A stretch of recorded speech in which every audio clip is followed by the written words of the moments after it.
Chapter 7. I remember everything simultaneously, like the distant beam of a distant lighthouse. I carry the universe before me, like an easy burden in an outstretched palm, and in the depths, mysteriously growing, is the seed of what is to come. Anna Akhmatova. The Philosopher King. The Negotiator. Nature is usually wrong, declared painter James McNeill Whistler. As a young man, Charles Darwin might have agreed. He was annoyed by much of what he saw in the natural world. Crimson snouts, chartreuse feathers, spots and stripes and dapples, the cock's comb and lion's mane. These accessories, he reasoned, were useless for survival in nature, red in tooth and claw. Darwin was particularly irritated by the peacock's tail. As he wrote to his son, "The sight of a feather in a peacock's tail, whenever I gaze on it, makes me sick." These flamboyant, cumbersome, seemingly worthless feathers undermined his theory that all traits evolved through natural selection for a purpose. Ultimately, though, this frustrating puzzle galvanized him to propose a second theory, sexual selection. Women's beauty, men's beards, and many other natural decorations on all sorts of creatures evolved not to survive another day, but to attract the opposite sex, or fight contenders, to win the mating game. Even as a child, Darwin was interested in nature. His brother called him gas because of his many disastrous chemistry experiments. But he spent his happiest hours roaming the woods along the River Severn near his home in England's countryside. Here he collected birds' eggs, shells, beetles, fish, frogs, minerals, and fossils. As he said, I was a born naturalist. His kind but stern father regarded him as something of a failure, however, saying, "You care for nothing but shooting, dogs, and rat-catching. You will be a disgrace to yourself and all your family." At the time, Darwin had, indeed, failed to become a doctor, then a clergyman. He wasn't interested. But when, at age 22, he got the opportunity to be a naturalist on board the HMS Beagle, which was heading for a survey mission off the coast of South America, and then around the world, he leapt for it. Despite his family's misgivings, Darwin set sail on this floating coffin, as his father called it, on December 27, 1831. 5 years later he returned, and began to sort through the endless boxes of his collected rocks, exotic plants, birds, and mammals. Darwin would write 17 books and more than 100 scientific papers on phenomena as different as orchids, barnacles, and earthworms. But it was his grand synthesizing theories of natural selection and sexual selection that would explain the origins of and connections between all living creatures. Biologist Richard Dawkins would call this set of principles the most important idea to occur to a human mind. Darwin was a negotiator. He was imaginative and theoretical. He was also unassuming, agreeable, and intuitive. He felt deep compassion for his family and friends, and for the less fortunate people he met in his travels around the world. He was talented at handling people, too, as well as emotionally expressive. He shared his feelings. Darwin was also good with words. He wrote every morning of his adult life. But most telling, Darwin thought the way negotiators think. He saw the big picture. He thought contextually, holistically, synthetically. Web thinking. The Searchlight. Psychologist Howard Gardner likened the synthesizing mind to a searchlight rather than a laser, and saw this ability as an art. I call it web thinking, the natural ability to collect many bits of data as you think, weigh the importance of these variables, and envision the relationships between them, the ability to think in webs of factors, not straight lines. Negotiators find patterns in the data they collect.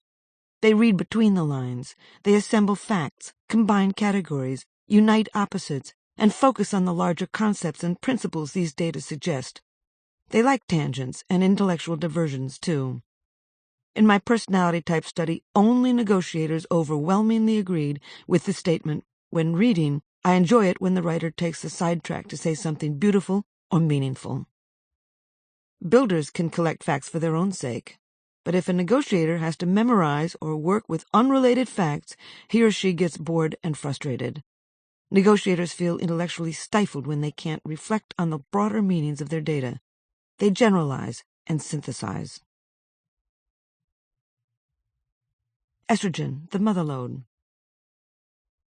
The negotiator's web thinking stems primarily from the activities of estrogen in both sexes. Like women, men inherit specific levels of estrogen, and some men express nearly as much estrogen as testosterone. As the writer Susan Sontag put it, what is most beautiful in virile men is something feminine. What is most beautiful in feminine women is something masculine. There is much chemical overlap between the sexes. In fact, in my personality type study, 29% of individuals were negotiators, but significantly more women than men were negotiators, 36% and 20% respectively. And as with my data on directors, I was pleased to see this gender difference. It supports my proposition that the traits of the negotiator are linked with estrogen. The hands of negotiators, both women and men, also show signs of elevated estrogen activity. Negotiators are far more likely than other personality types to have a second and fourth finger of equal length or a longer second finger, signs that they were exposed to more estrogen in the womb. But how does estrogen enable negotiators to do their web thinking? With brain wiring.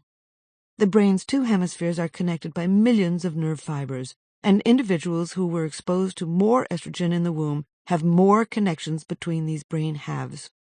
Estrogen also builds more nerve connections between distant regions within each hemisphere.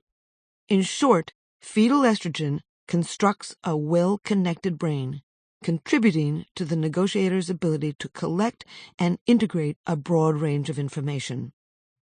Puberty and life experiences also adjust estrogen activities, however, altering web thinking, as two sex-change patients discovered. After a few months of estrogen injections, a man, who was turning into a woman, reported, "Whereas once as a man it had taken me seconds to make a decision, I would think things through much more carefully, weighing up all the options before deciding what to do." Moreover, after 3 months of testosterone injections to transform into a man, another individual said, "I do miss the overall picture." In this case, testosterone has suppressed estrogen activity and stolen the negotiator's view. Which brings me to an important point. Estrogen and testosterone can suppress or enhance each other, depending on many circumstances and interactions. But you inherit your basic levels of each.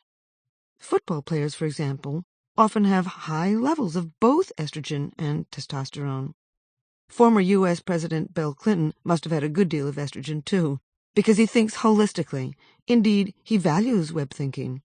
As he once said, presidents need to have what I call a synthesizing intelligence. This synthesizing intelligence has many perks, among them imagination. Imagination. I've come to believe imagination is a slightly different brain activity than creativity. People with powerful imaginations combine existing data and ideas, while those who are especially creative generate new data and ideas. We often do both, of course, but I suspect that imagination stems from web thinking. For what is imagination but the ability to reach into the breadth of one's stored knowledge, mentally assemble reams of information in new ways, and suppose how these combinations of variables connect and interact? Soul, self, love, truth, potential. Negotiators like to think abstractly, to think about things that can only be imagined. So to measure imagination, I included 3 statements in my personality type study. I vividly imagine both wonderful and horrible things happening to me. I frequently catch myself daydreaming. And when I wake up from a vivid dream, it takes me a few seconds to return to reality. Negotiators were the only type to heartily agree with all 3 statements. Darwin imagined constantly. While in Chile, he experienced a violent earthquake caused by the eruption of 3 volcanoes in the Andes. Darwin wrote, "The Earth, The very emblem of solidity has moved beneath our feet like a thin skin floating on liquid. He vividly imagined what geologists would discover decades later, plate tectonics. But his most imaginative moment came as he pondered the finches of the Galapagos Islands. The finches of each island were noticeably different from one another. It was this observation that stimulated him to propose his theory of natural selection by survival of the fittest. As he wrote in 1839, "Here, both in space and time, we seem to be brought somewhere near to that great fact, that mystery of mysteries, the first appearance of new beings on this earth." Imagination is associated with estrogen. The sex-change patient mentioned earlier also reported that after 3 months of testosterone injections, she imagined less. Her fantasy life had diminished strongly, and her thinking was becoming more concrete. Indeed, scientists are beginning to understand how estrogen affects imagination through the memory system. The brain's primary memory center, the hippocampus, binds facts and other data to build coherent scenes of both past and present, and the hippocampus is highly sensitive to estrogen. Genius, in truth, means little more than the faculty of perceiving in an unhabitual way, wrote psychologist William James. At thinking in unhabitual, imaginative ways, negotiators shine. They're built for it. Intuition, the art of chunking. Negotiators have another intriguing quality, intuition.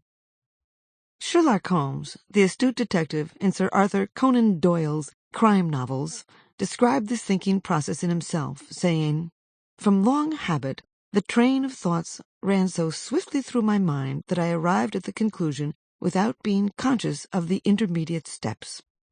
Doyle had perfectly described the basis of intuition, chunking. As a person learns a body of information, he or she begins to recognize its patterns and organize them into blocks of knowledge, the essence of chunking. With time, more patterns are chunked and linked, and these clusters of knowledge are stored in long-term memory. Then, when an experienced person sees a single detail of a complex pattern, he or she rapidly recognizes the larger picture, skipping all the steps of plotting sequential thought. For example, if you know somebody well, you're likely to know what that person is thinking from his or her wink or half smile. Intuition is the ability to reach into one's bin of stored knowledge and quickly and accurately perceive a complex pattern from a tiny bit of data. Like imagination, intuition is a spin-off of the contextual, synthesizing, web-thinking negotiator's brain. Gut feelings, body loops. But when negotiators intuit, they also feel that they understand. They'll say, "I know it in my gut." Josh, a former world-class chess champion, described this sensation writing, "Often in chess you feel something is there before you find it. The skin suddenly perks up, senses heighten like an animal feeling danger or prey. The unconscious alerts the conscious player that there is something to be found, and then the search begins. I start calculating, putting things together." Gut feelings are real feelings, the handmaidens of intuition. The brain is well connected to the skin, stomach, heart, lungs, and other bodily organs via body loops, neural circuits that register gut reactions as someone gets a hunch. Estrogen facilitates these body loops. As a result, negotiators may feel more bodily sensations as they think, biological cues that help them to intuit. Negotiators have confidence in these insights, too. As Oprah Winfrey put it, "I'm almost completely intuitive. The only time I've ever made a bad business decision is when I didn't follow my instinct." If explorers trust their impulses, and builders trust their values, and directors trust their logic, negotiators trust their intuition. Mental flexibility, tolerating ambiguity. The test of a first-rate intelligence is the ability to hold two opposing ideas in the mind at the same time and still retain the ability to function, wrote F. Scott Fitzgerald. Negotiators also excel at tolerating ambiguity, and estrogen is probably involved. because studies have shown that women, on average, are especially adept at holding two or more opposing ideas in the mind at once. Still, male negotiators also have this ability. Darwin, for example, appears to have been comfortable with ambiguous feelings about the existence of God. In his famous last paragraph of The Origin of Species, he wrote, "There is grandeur in this view of life, with its several powers having been originally breathed by the Creator." Historians quibble over Darwin's beliefs about religion, and his motives for referring here to the Creator. Darwin regarded himself as an agnostic, yet he did more to undermine belief in God than any other person on this planet. Indeed, he once mockingly called himself the devil's chaplain. Darwin may have held within his mind two dramatically opposing concepts, those of evolution and a possible creator. Imagination, intuition, and the ability to tolerate ambiguity all stem from web thinking. Most likely so does the negotiator's mental flexibility. In my personality type study, negotiators were far more likely than other types to agree with the statement, "I can change my mind easily." In fact, this mental flexibility is directly linked with a gene or gene cluster on the X chromosome and associated with the activity of estrogen. People. Another outstanding trait of negotiators is their curiosity about people.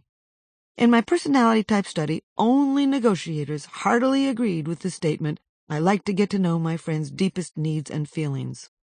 They also strongly endorsed the statement, "I highly value deep emotional intimacy in my relationships." To negotiators, everyone is unique, special, and important.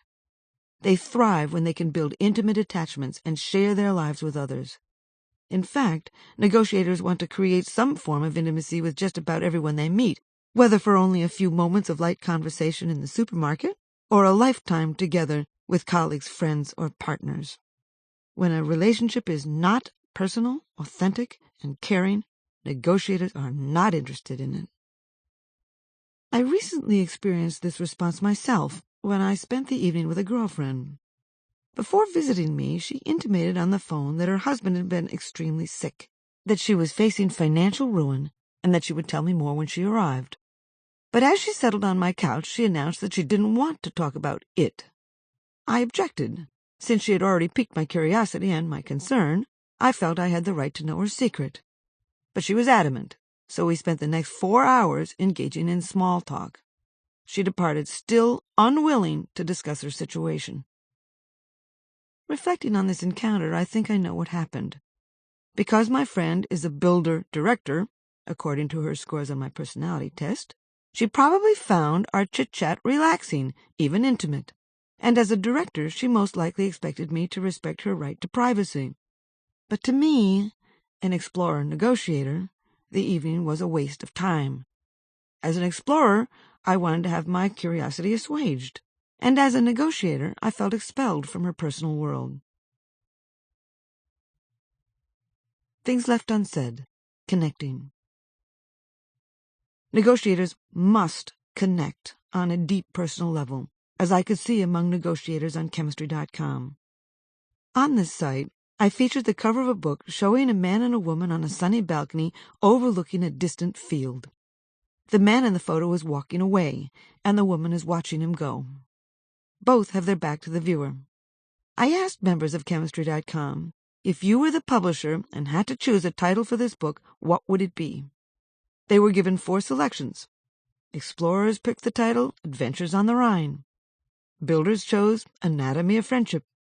And directors preferred Power Plays. But negotiators chose Things Left Unsaid. This drive to connect is linked with estrogen and oxytocin, a chemical produced, stored, and triggered largely by estrogen. Women tend to have more oxytocin activity than men, and a great deal of data show that, on average, most women are more interested in cooperation and interpersonal harmony than most men. They more regularly cast themselves in a web of friendships than they work to keep these ties intact. Many men express these traits too, of course. Darwin was deeply connected to his family and friends. He saw them regularly. But he also felt a close connection with all living creatures. He once wrote, "If we let imagination run wild, then animals, our companions in work and amusement, and ourselves may be one. We may all be netted together." Eager for these connections, negotiators strive to smooth out differences in rank. Negotiators seek consensus. They want to agree, to accommodate, to live in supportive networks unfettered by competition and discord. Controversy, disputes, and debates make them uncomfortable. In my personality type study, negotiators did not agree with the statement, "Debating is a good way to match my wits with others." They were also the least likely to concur with the statement, "I am tough-minded," and "I think it's important to be direct." Negotiators want to please. When these men and women make choices, they consider the needs of everyone involved. Once again, girls are a good example. When girls play informally, they rarely engage in contests with clear winners and losers. They form flat packs, small, non-hierarchical, leaderless groups. If a conflict erupts, they change the rules, make exceptions, or stop the game. Most girls want to preserve social harmony. And as estrogen levels increase with puberty, the urge to connect and cooperate intensifies. Negotiators live in a world of win-win, not win or lose. They want to be liked, and they have an arsenal of skills to ensure that they can connect with others and act appropriately when they do. Empathy. Foremost among these gifts is empathy, a hallmark of the negotiator. In my personality type study, negotiators led the way in their positive responses to the statement, "I am very empathetic," and "I am very sensitive to people's feelings and needs." Even their doodles show their compassion. Negotiators often draw hearts. Empathy has two basic aspects. First is the ability to accurately infer what someone else is thinking and feeling, an aptitude known as theory of mind. Second is the drive to respond appropriately to another's needs and thus connect with this person. Both traits have been associated with estrogen and oxytocin. In fact, as oxytocin activity rises during stress, it begins to trigger the response in women known as tend and befriend. They begin to comfort and nurture others. Darwin was enormously empathetic. On board the HMS Beagle, he got into terrible arguments with Captain Robert Fitzroy about slavery. Fitzroy believed these Africans preferred to live under the protection of a master on a plantation. Darwin resolutely maintained that no human being would choose to be a slave. He clearly felt genuine compassion for slaves. He also demonstrated compassion as a young man when he dropped out of medical school after observing an operation being performed on a young boy. Darwin couldn't tolerate the child's excruciating screams. He fled the room and never returned to pursue medicine. No man is an island. I feel your pain. It's an old line, but some people, particularly negotiators, I believe, actually do feel your pain due to mirror neurons. These cells fire or shoot off signals in the observer when he or she watches somebody else do or feel something. For example, pain cells in the brain normally fire in someone when you poke them with a needle. But when some people watch another person being poked, pain cells in their own brain also fire. More important to this book, individuals who score higher on tests of empathy also show higher activity in these mirror neurons. Hence, some scientists call these the Gandhi neurons, after the highly compassionate Indian leader. I suspect negotiators have a particularly sensitive mirror neuron system. Mimicry encourages empathy, too. When you see someone smile, your face naturally mimics that facial expression, if only fleetingly.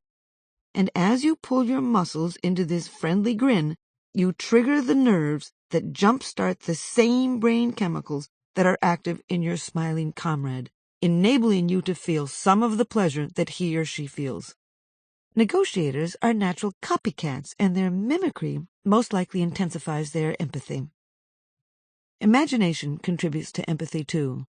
When people watch a video of patients in pain after a medical procedure, those who imagine themselves in the same situation show more activity in their own pain centers. No man is an island unto himself, wrote poet John Donne. We are built to reach out to others and feel compassion. Empathy is social glue, but because it is linked to estrogen and oxytocin, empathy is probably most common and intense in negotiators. Executive social skills. Negotiators have an arsenal of other social talents, all due to the activity of estrogen and oxytocin. For example, these chemicals give you the capacity to override the impulses that distract you from completing your social goals, as well as the ability to read another's postures and gestures, and to recognize someone's emotions from looking at his or her face. A face is a whole cluster of faces, juxtaposed on different planes so that one does not see them all at once, mused Marcel Proust. Indeed, we make many complex facial expressions to convey some 412 different emotions. But those who primarily express estrogen, both men and women, excel at picking up subtle facial cues. Lilt, inflection, cadence, pitch. Negotiators are also attuned to the music of your voice. An acquaintance of mine with particularly acute social sensitivity is Josh, the world-class chess player I referred to earlier. Because he is so good at chess, a highly spatial game, Josh is most likely predominantly a director.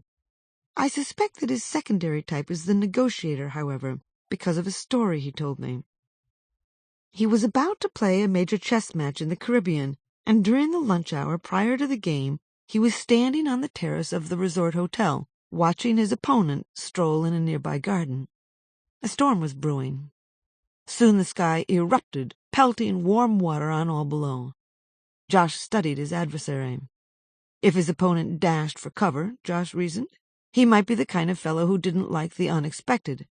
If his opponent sauntered back to the terrace, delighting in the deluge, he might crave novelty instead. Josh told me he would play the game accordingly. He'd keep his opponent off guard with wacky moves if his rival was flustered by the unusual. He'd play a highly conventional game if his foe yearned for excitement. Josh displayed astute theory of mind and executive social skills, traits of the negotiator. He also won the chess match. Agreeableness. Negotiators are agreeable. Agreeableness is a constellation of many traits. Scientists report that agreeable people are found around the world, describing them as sympathetic, cooperative, compliant, considerate, charitable, forgiving, altruistic, trusting, and warm rather than cold and aggressive. These men and women also tend to be authentic, friendly, diplomatic, accommodating, and polite. In fact, in my personality type study, negotiators were the least likely to agree with the statement, "I am tough-minded." They also disagreed with the statement, "I like to avoid the nuances and say exactly what I mean." A highly agreeable negotiator is Lisa, a professional matchmaker. I'd always wanted to meet a matchmaker, so I welcomed the opportunity to meet her recently in a coffee shop in New York. I knew she was a negotiator the moment I saw her. She walked in with an inquisitive demeanor, radiating curiosity about me. She looked me straight in the eye with the attentive, anchoring gaze, listened carefully, and responded with warmth and sincerity. She even used the words typically used by the agreeable negotiator, including relate, connect, and feel. Estrogen must be the sap of the agreeable disposition, because transsexuals who inject estrogen to transition from male to female become less confrontational. Instead, they employ indirect aggression, such as sarcasm, irony, and gossip. Moreover, girls and young women are, on average, far more agreeable than boys and men. More girls apologize for no apparent reason. Girls and women give more compliments. Girls interrupt less, tease less, brag less, threaten less, and criticize more softly. And girls and women rarely blurt out, "You're wrong." Darwin was particularly courteous and self-effacing. He hated to offend. In fact, his agreeableness nearly cost him his life work. Darwin knew that his evolutionary theories would topple many of the basic tenets of paleontology, anatomy, botany, geology, and other sciences, as well as seriously challenge current beliefs about God. So he worked for 20 years in secret, telling only family and a few close friends about his big book, on the origin of species. He didn't want to upset his religious friends and relatives, particularly his beloved wife, Emma Wedgwood. Only when Alfred Russel Wallace, another brilliant naturalist, independently arrived at the same idea of natural selection by survival of the fittest did Darwin act. Wallace had come to this idea during a malarial fit in the Moluccan Islands. He wrote a short paper outlining his novel hypothesis and sent it to Darwin. Upon opening this mail, Darwin panicked, writing to a close friend, "All my originality is smashed."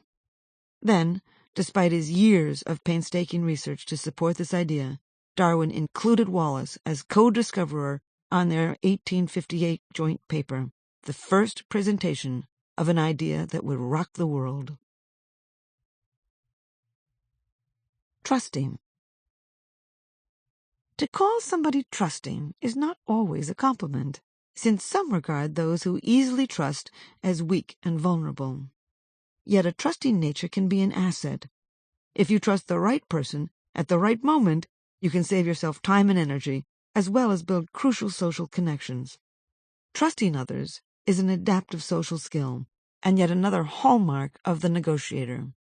If explorers are optimistic, builders pessimistic, and directors skeptical, negotiators are trusting. Trusting has been associated with oxytocin, the chemical triggered by estrogen. In fact, in one experiment, men who had been given oxytocin to sniff just before playing a game for money began to express more trust in the stranger they were playing with. They also began to cooperate more with this unknown individual to win. Perhaps this link between trust and oxytocin explains why some people take the drug ecstasy. Ecstasy elevates levels of oxytocin, serotonin, and dopamine. It's the oxytocin, scientists believe, that triggers this pro-social experience, the feelings of empathy and connectedness, as well as the drive to trust. Emotional expressivity. It's as healthy to enjoy sentiment as to enjoy jam, remarked British writer G.K. Chesterton. Negotiators like to express their feelings. These men and women are often emphatic about their feelings, too. Totally enraptured, completely engrossed, perfectly thrilled, absolutely fascinated, their words are often emphatic and dramatic. We all feel an incredible range of emotions, often with piercing intensity and persistent regularity. But in my personality type study, negotiators were far more likely than other types to agree with the statement, "I feel emotions more deeply than most people." All is not happiness for negotiators, however. Sorrow, self-doubt, and many other feelings often haunt these men and women. Bill Clinton recalled the summer afternoon in 1963 when, at age 17, he settled in the big reclining chair in his family's den to watch Martin Luther King Jr. on television. King was standing in front of the Lincoln Memorial in Washington, D.C., and in the rhythmic tones of a Negro spiritual, he delivered his "I Have a Dream" speech, calling for freedom and brotherhood in America. I started crying during this speech and wept for a good while after Dr. King finished, Clinton wrote. For negotiators, emotions linger. When I asked each type to respond to the statement, "After watching an emotional film, I often still feel moved by it several hours later," negotiators were far more likely to agree. In fact, women have a better memory for emotional experiences, and women express more estrogen. Teenage girls provide a stunning example of the link between estrogen and emotional expression. As estrogen floods the teenage brain, some young women turn into drama queens. They over-dramatize everything they feel. Men can be drama queens too, of course. I know several male negotiators who react to minor incidents with tremendous joy or deep hurt. Every personality type expresses strong emotions on occasion, but negotiators leak their emotions all the time. And negotiators are particularly good at expressing their emotions with words. The gift for gab. Verbal fluency has long been associated with estrogen. In fact, verbal fluency, the ability to find the right words rapidly, as well as the capacity to pronounce words and remember words, increases during mid-cycle ovulation when estrogen levels peak. But many men, primarily negotiators, also have remarkable verbal abilities. In my personality type study, for example, both male and female negotiators were the most inclined to read books. In fact, among the top 10 words negotiators use when they describe themselves are read and reader. And when negotiators talk and write, they can be particularly poetic, using colorful imagery and gripping prose. For example, Darwin's description of the tangled bank in his final paragraph of The Origin of Species is much loved by scientists. Speaking of all living creatures, he wrote, "It is interesting to contemplate a tangled bank, clothed with many plants of many kinds, with birds singing on the bushes, with various insects flitting about, and with worms crawling through the damp earth, and to reflect that these elaborately constructed forms, so different from each other, and dependent on each other in so complex a manner, have all been produced by laws acting around us, and that, whilst this planet has gone cycling on according to the fixed laws of gravity, from so simple a beginning, endless forms, most beautiful and most wonderful, have been and are being evolved." Superconsciousness and altruism. Of all the traits of negotiators, perhaps the most remarkable is their exquisite awareness of everything around them. Like Darwin, Russia's great novelist Leo Tolstoy displayed this awareness vividly.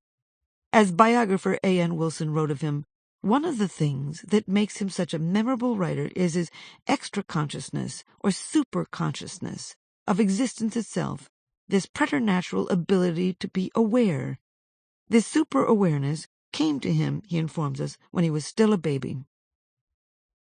With their web-thinking, imagination, intuition, flexibility, social skills, and empathy, negotiators are often super-aware of the entire living world. Moreover, they are driven to give back, to contribute to society at large. If explorers strive to make an impact, builders crave to belong, and directors need to achieve, negotiators must help.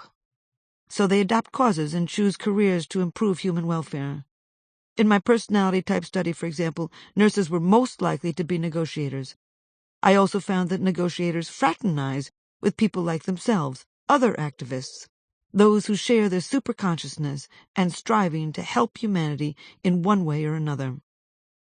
But the negotiator's form of altruism is different from that of the director. Whereas directors are inclined to dash into a burning building to help a stranger, a trait linked with elevated activity of testosterone, negotiators clean up rivers, raise money to fight cancer, or donate their technical skills to help the poorest of the poor. Negotiators think ahead, weigh the odds, plan their strategy, and rarely put themselves directly in harm's way, a type of altruism that has been associated with low levels of testosterone. Estrogen and oxytocin are probably involved in this trait, altruism, since these hormones are linked with nurturing in many species. An outstanding example of an altruistic negotiator is a friend of mine, Paul, an Irishman. Paul was raised a Christian, but became a Muslim in his young adulthood. Paul has devoted his life to helping others, particularly New York Muslims who are victims of discrimination. But even as a child, Paul had an extraordinary social awareness. Soon after he read Roald Dahl's story Pig, he gave up eating meat. He hasn't worn a leather belt, leather shoes, or a leather coat, or used a leather suitcase since he was 12. Like Darwin, Tolstoy, and probably many other negotiators, Paul is superconscious of every sentient being on this planet. This consciousness fuels his altruistic nature. "The value of a sentiment is the amount of sacrifice you are prepared to make for it," wrote the English novelist John Galsworthy. Many negotiators sacrifice just about every day. Only negotiators in my personality type study strongly agreed with the statement, "Regardless of what is logical, I generally listen to my heart when making important decisions." Negotiators do what is most important for the group, even if it's impractical, inconvenient, or expensive. In fact, of the 4 types, negotiators, both men and women, are the most likely to choose low-paying jobs such as social work. Charity is a supreme virtue of the negotiator. They help because they must. Indeed, I suspect their self-esteem is greatest when they are helping others, and how negotiators feel about themselves is crucial to their well-being. Introspection. Applicants for wisdom, do what I have done, inquire within. So spoke the 5th century Greek philosopher Heraclitus. Not only do negotiators look out, they also look in. Self-knowledge is essential to the negotiator. They want to travel into the deepest byways of their psyche, to find their essence, to learn who they truly are. For them, self-discovery is a quest. As Oprah Winfrey succinctly put it, there's no moving up and out into the world unless you are fully acquainted with who you are. Negotiators also believe they must become this essence. They want to be authentic instead of presenting a facade. But here's the rub. Because negotiators have such a nuanced awareness of their every thought and action, they often live with the uncomfortable sense that they are not being genuine. I understand this. As a negotiator, I sometimes mutter to myself, will the real Helen Fisher please stand up? Alas, a committee would rise. Negotiators often feel they are more than one person, so they search for their center and their place in nature. Discovering their identity is paramount to the negotiator. On the dark side, negative traits of the negotiator. Each of these 4 personality types can be unpleasant, of course, even unbearable at times. So it is with the negotiator. Their broad contextual web thinking can make negotiators system blind, unable to focus on the important details while they ruminate on the bigger picture. Some digress so often that they appear scatterbrained. Because they can see so many angles to any issue or decision, they can be indecisive too, mulling over all the possibilities instead of acting.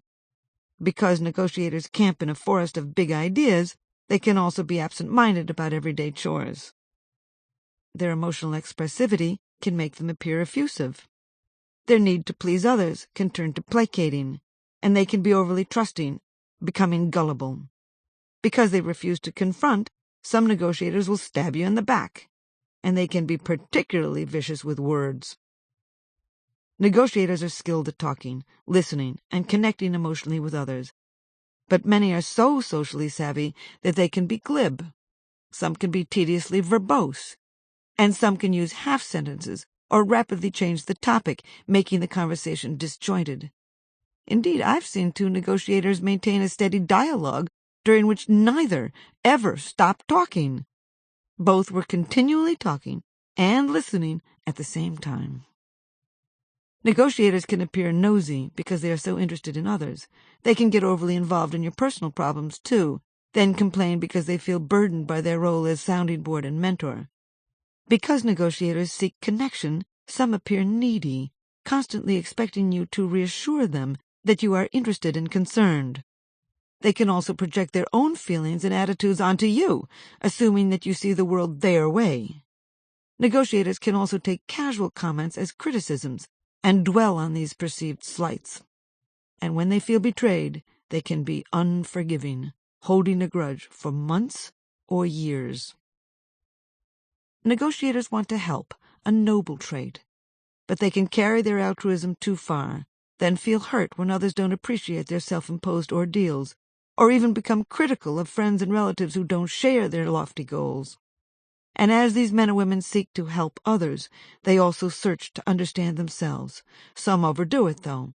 They become self-absorbed, self-conscious, and self-critical. Finally, negotiators may be particularly susceptible to depression. Surveys in over a dozen countries, including Canada, France, Germany, Italy, South Korea, Lebanon, New Zealand, and the United States, report that women express more symptoms of classically defined clinical depression than men. I suspect these experts are really referring to both women and men who primarily express estrogen, negotiators. Philosopher Kings. Of all the negotiators in recent history, among the most distinguished for his contribution to humanity is Mohandas Gandhi, a supreme negotiator. Like all negotiators, Gandhi saw the big picture. He was imaginative and intuitive. He spoke eloquently. He was enormously skilled at handling people, and he had a deep compassion for all humankind. He was also nonviolent, a core quality of the negotiator. And with Satyagraha, the Gandhi form of nonviolent resistance, he overcame a monumental force, the British Empire. Without bullets, tanks, generals, or even soldiers, Gandhi almost single-handedly brought political freedom to some 500 million men and women in India in the mid-20th century. All he had was a philosophy. Plato called this type of human being the philosopher king, the peaceful, virtuous, temperate, charitable, authentic man or woman who strives to understand the meaning of life and create a better world. What do negotiators achieve with their broad gaze outward and their penetrating search within? Wisdom. Chapter 8. To thine own self be true, and it must follow as the night the day, thou canst not then be false to any man. William Shakespeare. Playmates, helpmates, mindmates, soulmates. The chemistry of dating. Many years ago, I was walking toward the Lexington Avenue subway in New York when I found a quotation scrawled in blue chalk on the pavement. It read, "We struggle all our lives to know a few basic things about ourselves that the most casual passerby could tell us in a minute." Ever since, I've wondered what my friends, relatives, and acquaintances could tell me about myself. Now, as I write this book, I am acquiring what I call a PGO, penetrating glimpse of the obvious. I hope you are learning more about yourself, too. But how does our basic biological nature color our search for him or her? How does each type woo? And what kind of love is each type looking for in a mate? The ancient Greeks had more than 10 words to distinguish different types of love. Sociologist John Allen Lee reduced these overlapping categories to 6. Most celebrated is eros, passionate, sexual, erotic, joyous, high-energy love for a very special person. Mania is obsessive, jealous, irrational, possessive, dependent love. Ludus, rhymes with Brutus, derives from the Latin word for play. This love is playful, unserious, and uncommitted. Storge, rhymes with morge, is an affectionate, brotherly, or sisterly kind of love, a deep feeling of special friendship that lacks a display of emotion. Gentle, unselfish, dutiful, all-giving, often spiritual love is known as agape. Last is pragma, love based on compatibility and common sense, pragmatic love. Everyone who falls intensely in love feels some degree of eros and mania. Romantic love is an irrational, passionate, erotic, possessive, exhilarating obsession. But the explorer, builder, director, and negotiator tend to search for more than this. Each also seeks a different variation of these Greek forms of romance as well. For example, until they're ready to build a serious long-term relationship, explorers tend to express more ludus, playful, casual, uncommitted love. The explorer, looking for a playmate. Explorers seek someone who will go adventuring with them, in conversation, in bed, around town, or around the world, a playmate. Explorers regard courting as entertainment. They watch less television than other personality types. Instead, they prefer to go out and do novel things. And they have many interests, so dating an explorer can be exciting. A striking example is an explorer friend of mine who visits me occasionally when he comes through New York from Europe. Recently, he came for an evening, so I assembled a number of things we could do. 3 possibilities seemed especially appealing to me. A lecture on Einstein, His Life and Universe, at the New York Historical Society at 6:30 p.m. A one-man recital of Tennyson's long poem Maud, performed in a tiny theater in Greenwich Village at 8 p.m. Or dinner at a steakhouse, Keen's, where the ceilings are covered with antique Dutch clay pipes and other memorabilia from old New York. I asked him which of the 3 he preferred. All of them, he replied. We did all 3. Then he took me home in a pedicab, whizzing through the glittering city at midnight in a tiny open carriage drawn by a man madly pedaling his bicycle.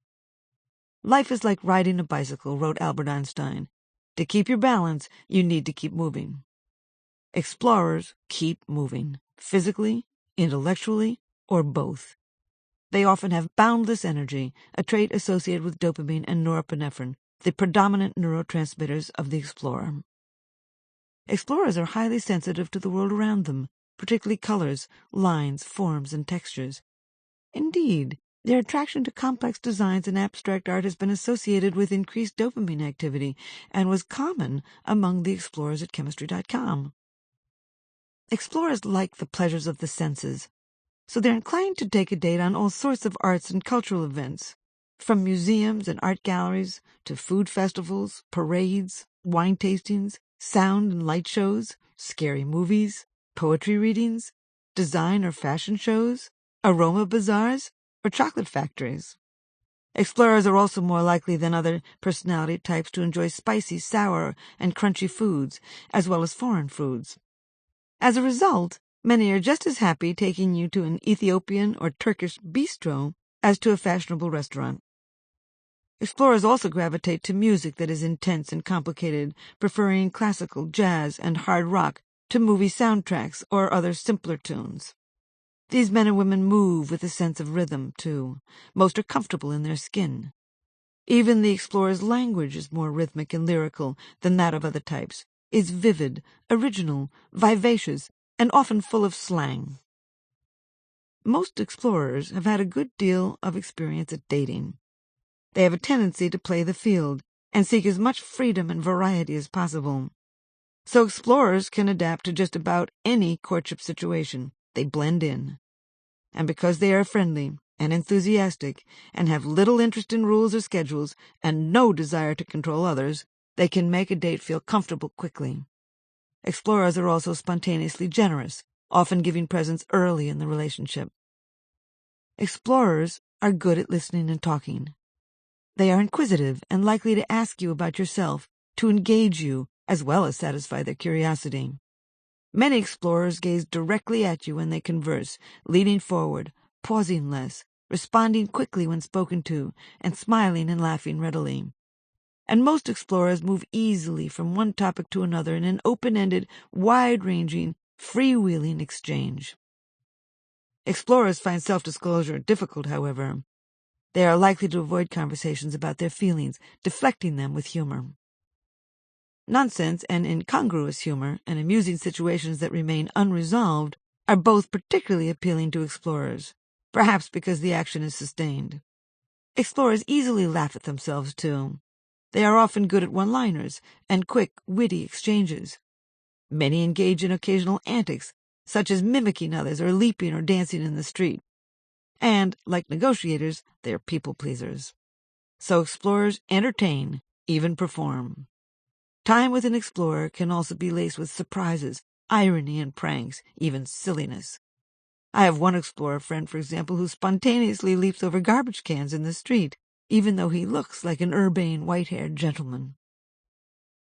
The only unnatural sex behavior is none at all, Sigmund Freud declared. Explorers agree. They are the most sexual of the four types.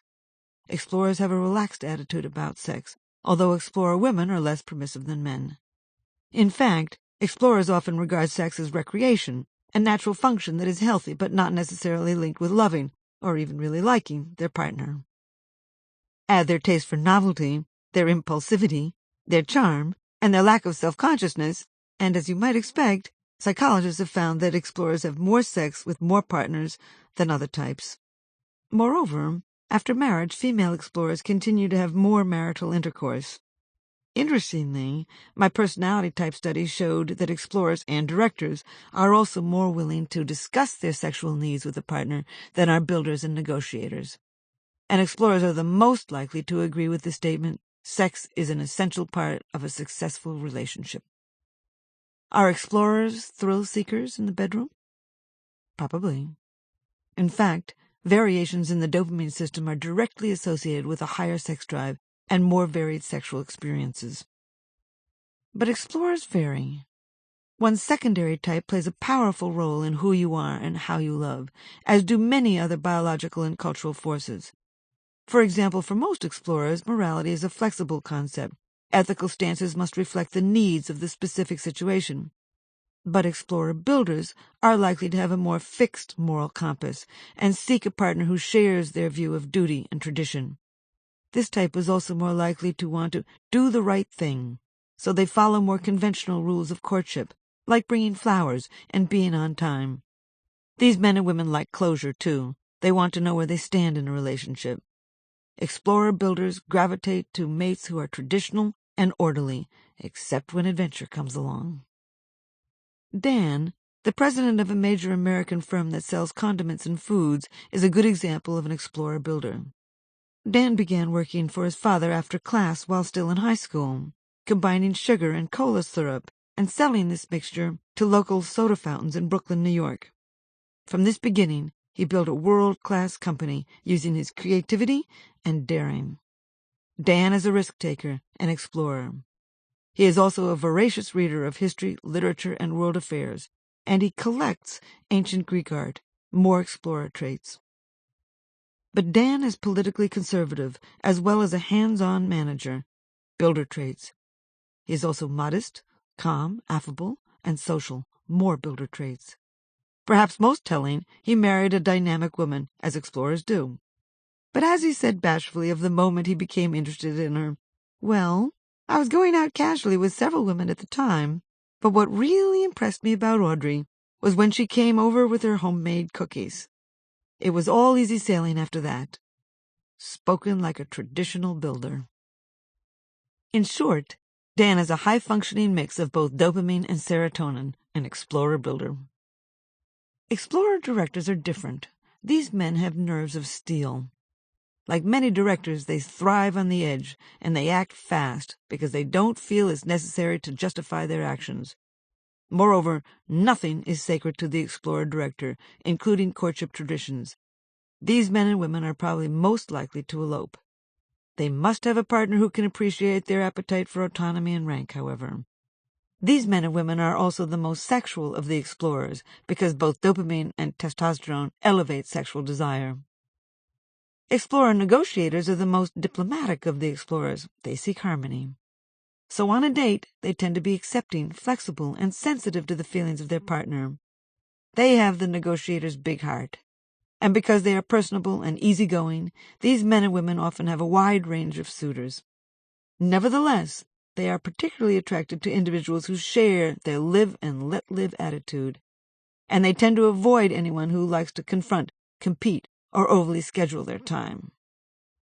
Run, my dear, from anything that may not strengthen your precious budding wings. In this 14th century Persian poem, Hafiz captures the explorer's view of life. Explorers find it difficult to commit until they find a true playmate. Then an explorer can be a thrilling, passionate, and devoted partner. The builder, looking for a helpmate. "What a piece of work is a man!" exclaimed Hamlet in Shakespeare's classic drama, "a paragon of animals." In some ways, we are indeed the paragon of animals. One of humanity's supreme achievements, I believe, is our penchant to bear and rear our children as a team, pair bonding, or monogamy. Only 3% of mammals form a pair bond to rear their young. We are among them. And perhaps the most effective at long-term pair bonding is the builder. Although just about everybody becomes passionate and ecstatic and unrealistic when they fall in love, builders are the most likely of the four types to express what the ancient Greeks called pragma, love based on compatibility and common sense, pragmatic love. If explorers seek entertainment, and directors want a partner with a similar intellect, and negotiators must have a deep personal connection, builders seek a stable and predictable team player, someone who shares their fidelity to family and tradition, a helpmate. For builders, courtship is serious business. They believe in good manners, old-fashioned courtesy, punctuality, and well-arranged schedules.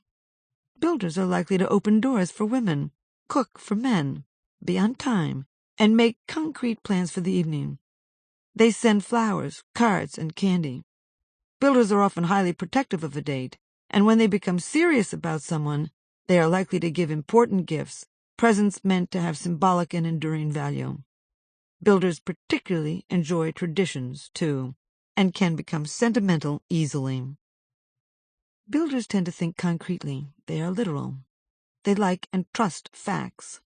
So on a date, a builder is likely to engage in detailed factual conversations about food, clothing, prices, services, travel, sports, accidents, the weather, TV programs, and/or movies. Builders are often good at small talk, short conversations on concrete topics. They can be very modest when discussing their achievements. And like explorers and directors, they are not generally introspective.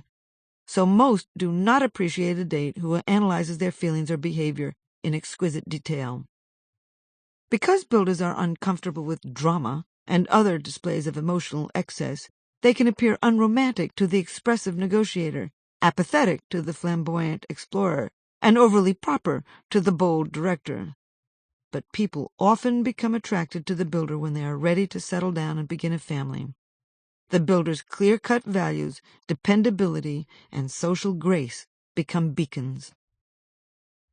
Builders don't choose a partner impulsively. They are cautious.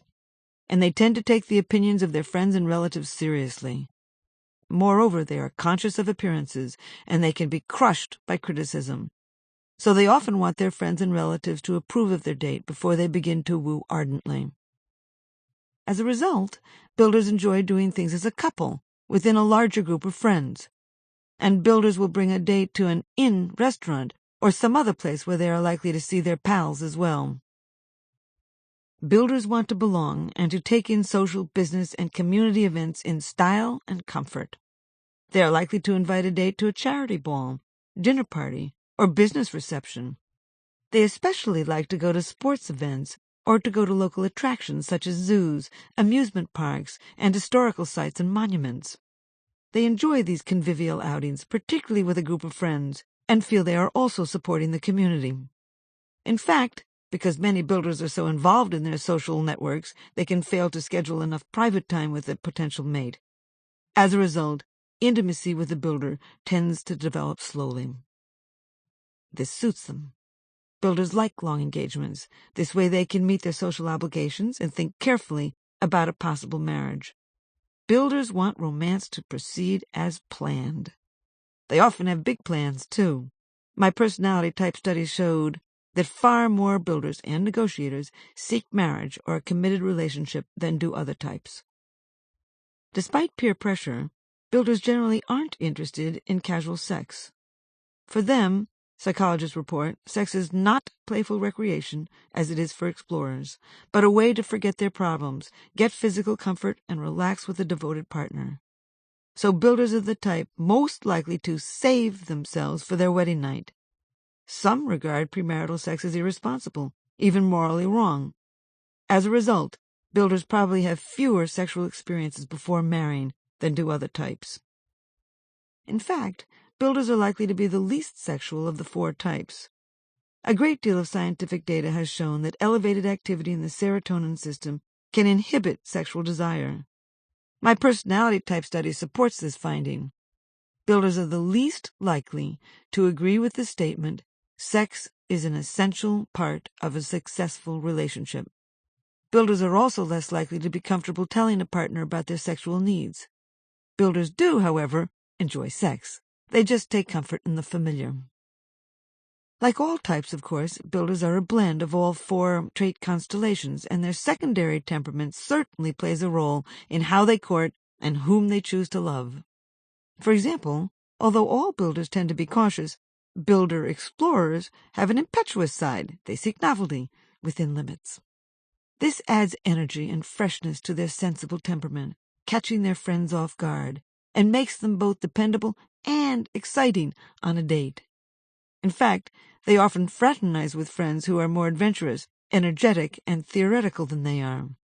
Yet, like most builders, these men and women are particularly drawn to someone who is trustworthy, caring, and socially skilled, someone like themselves. The builder-director has a streak of the independent, innovative thinker, comprising an unusual balance between conventionality and originality. Like directors, builder directors want a partner with whom they can have deep and focused conversations. Yet they are literal and emotionally contained, so these conversations must be concrete, factual, and informed. Builder directors are probably the most ambitious and hardest working of the builders, even on a date. So they are likely to take a partner somewhere that is difficult to find or get into. And they gravitate to partners with high moral standards, those whom they regard as honest and respectful of traditions. Builder negotiators are the most socially graceful of the builders. Confident and easygoing, they are likely to be the master of ceremonies at any social gathering. They particularly like to bring people together, so the builder negotiator will quickly include a date in their social whirl and make a genuine effort to make these social occasions fun, carefully introducing him or her to everyone and telling friends about their date's interests and achievement. Because builder negotiators are relaxed and amusing, they attract a wide range of suitors. "Strong is your hold, O love," wrote poet Walt Whitman. Builders agree. They want a committed relationship with a helpmate. They seek someone who is sensible with money, responsible with possessions, respectful of traditions, industrious, interested in community, and devoted to family life. And when they find the one, builders nest and take on all the responsibilities of true partnership. They plan to be sexually faithful, and they strive to be the good husband or the devoted wife. Indeed, builders are willing to do time-consuming drudgery, going far beyond what is expected of them to maintain their vows. Usually, this isn't difficult. Psychologists report that these men and women are often highly satisfied with their partnerships.